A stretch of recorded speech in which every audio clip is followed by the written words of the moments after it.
107.5 WGCI, the Shi's #1 for hip-hop and R&B. It's the morning show with the Destin Legend, Leon Rogers, the beautiful Kendra G, myself, the shortest damn man in Chicago, Kyle. Before we move on, shout out to Shaw Mac for that mix.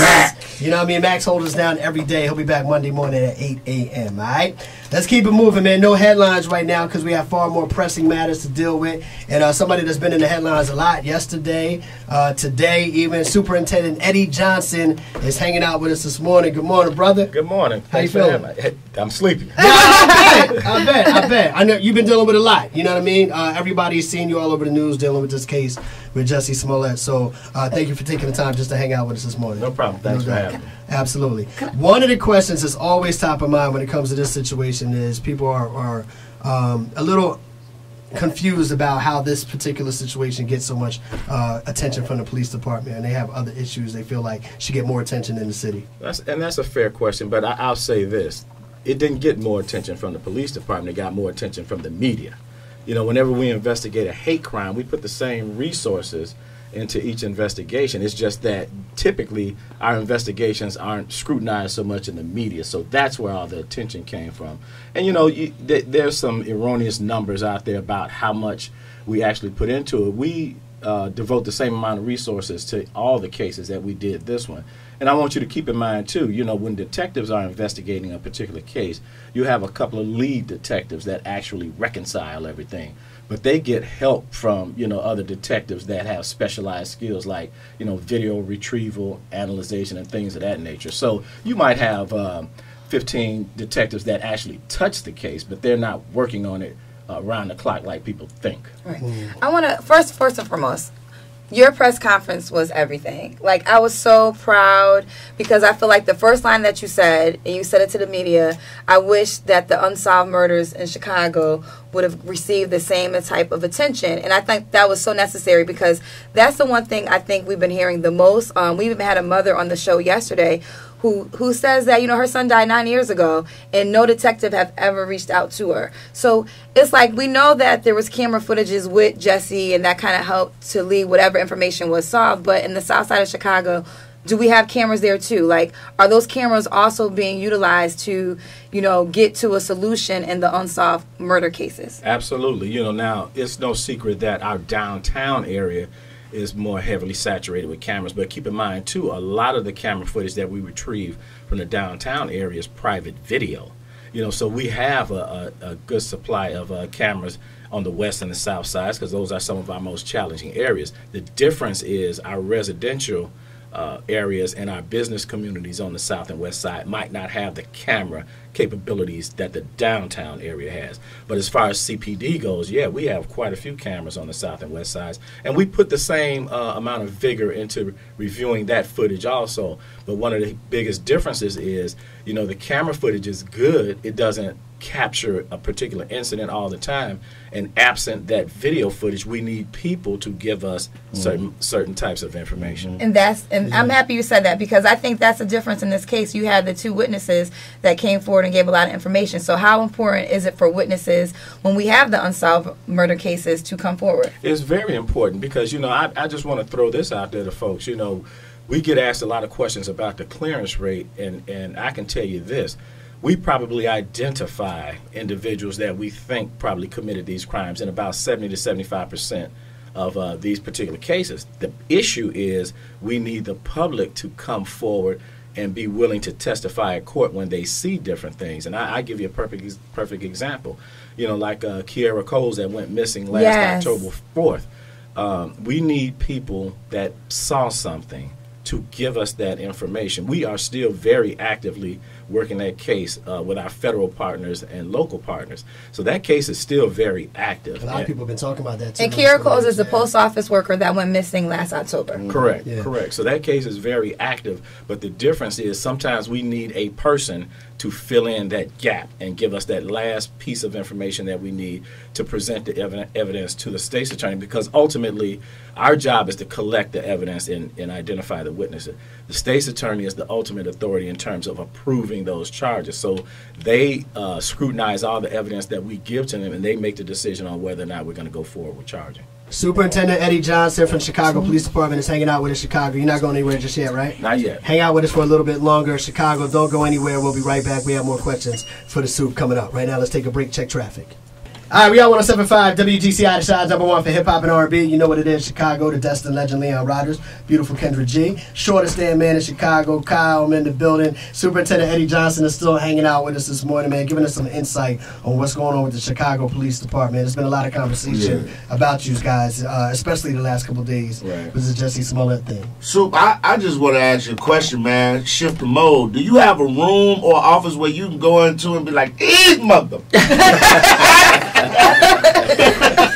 you had to do is wait 2 weeks. Why you could have did this in March? You just want to mess up Black History Month. I know sometimes it just got to get to you. Yeah, man. you know what? I tell you, Leah, yeah, I do have a room like that, but unfortunately the people in the building I work in, they always find me in that. You know, but I tell you, the things that's going on right now, not just in the city, but across the country, have to make us reflect a little bit and say, what kind of society are we living in? Are we building here? Because, you know, I tell you, one of the upsetting things to me about yesterday, without talking specifics about the case, because, of course, now that it's been in bond court, it's in the hands of the prosecution. So I can't speak on the details of the case. But one of the things that really kind of upset me yesterday is when I walked in there to do that press conference, we had to move the press conference from our typical media room that we normally use because of the amount of media attention that this got.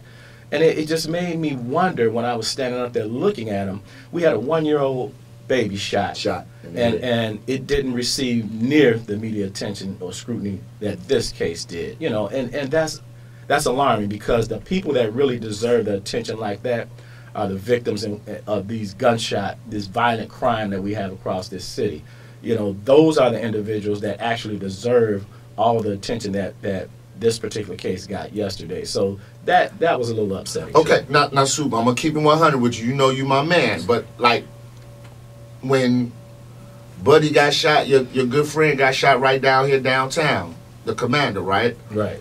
So the media gave that a lot of coverage too. So I mean, is it always like that, or just maybe in this one particular instance because of who it was and the status of the star? Because I've seen the media go both ways now, and I said the same thing about the energy with that, as far as the little girl that got shot in the back of the car waiting on her mama to come out the store. Right. No, you bring up a valid point. You know, when it's a high profile person, they typically get more attention.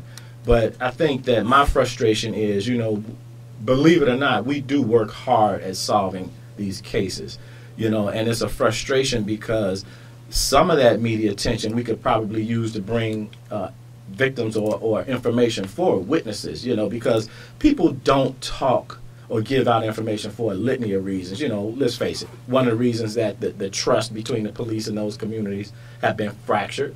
You know, some of the reason is that they might live right there where that offender is, and they just don't want to take the chance of something happening to them or their family members. Or some of them just don't want to get involved. But the problem is, if we don't say anything, we embolden these individuals to continue that behavior. Now, most people, you know, contrary to what, you know, is out there in the world, most people that live in these challenging communities don't want that crime in their communities. Right. They don't. And they never come up to me and say they don't want the police in their communities. What they say to me is, when you send police over there, we want them to treat us fairly and respectfully. Not like we the criminals. Exactly. Right. You know, so that's my challenge too. And we've been working hard in these past 3 years to get to that ends. You know, we're developing something with the new recruits that come in, and I'm not supposed to say this. Nobody listens to me. But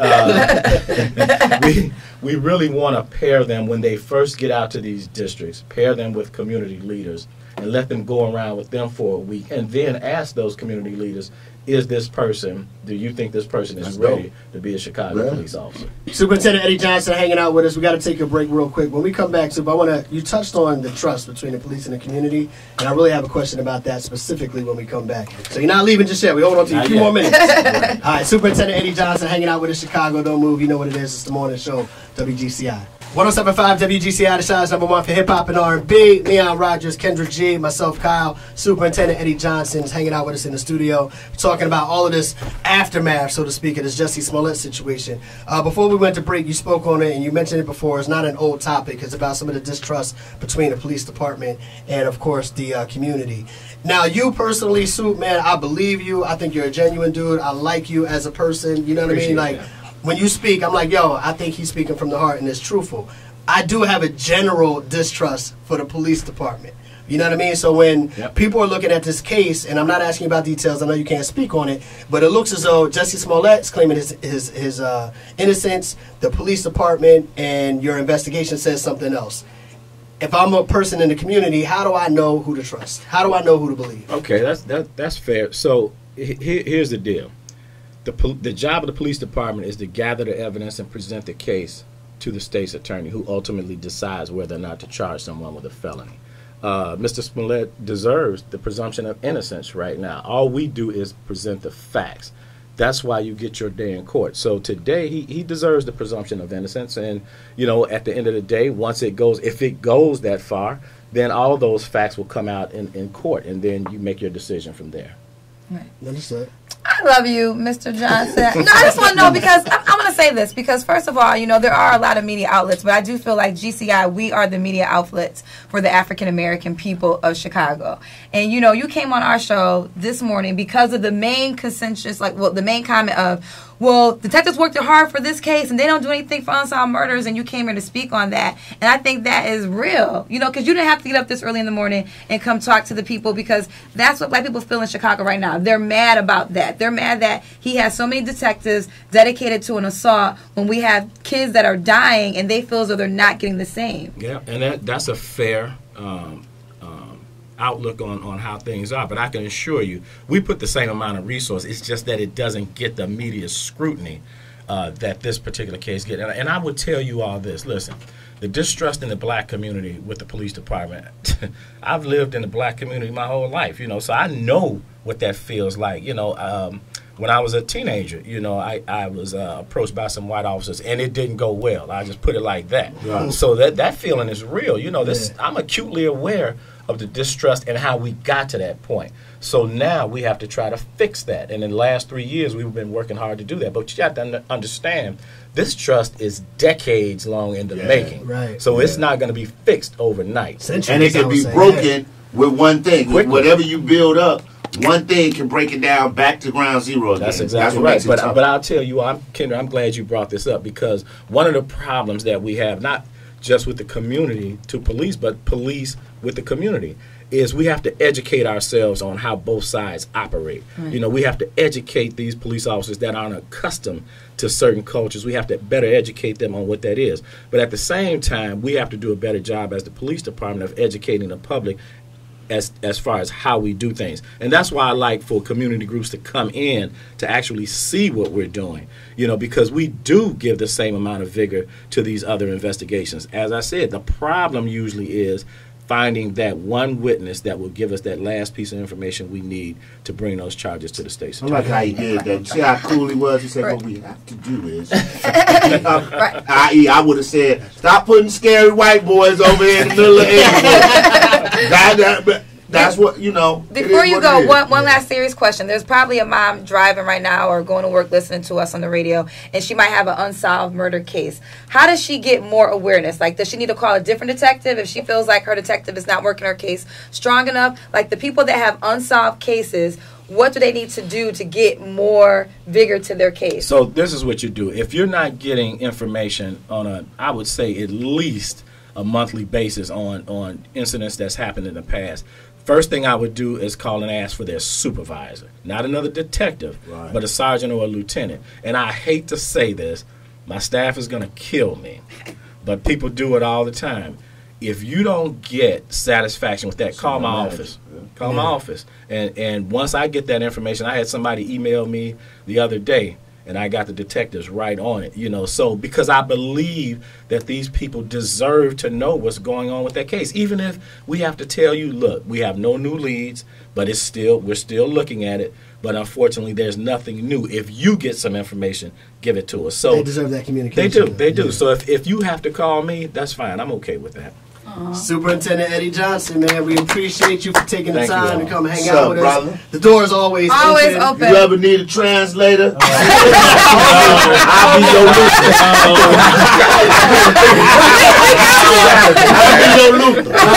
Thank you guys so much for Thank coming you and so talking much. to the We city really- today, man. We appreciate you. We appreciate you so much. Thank you so much. WGCI.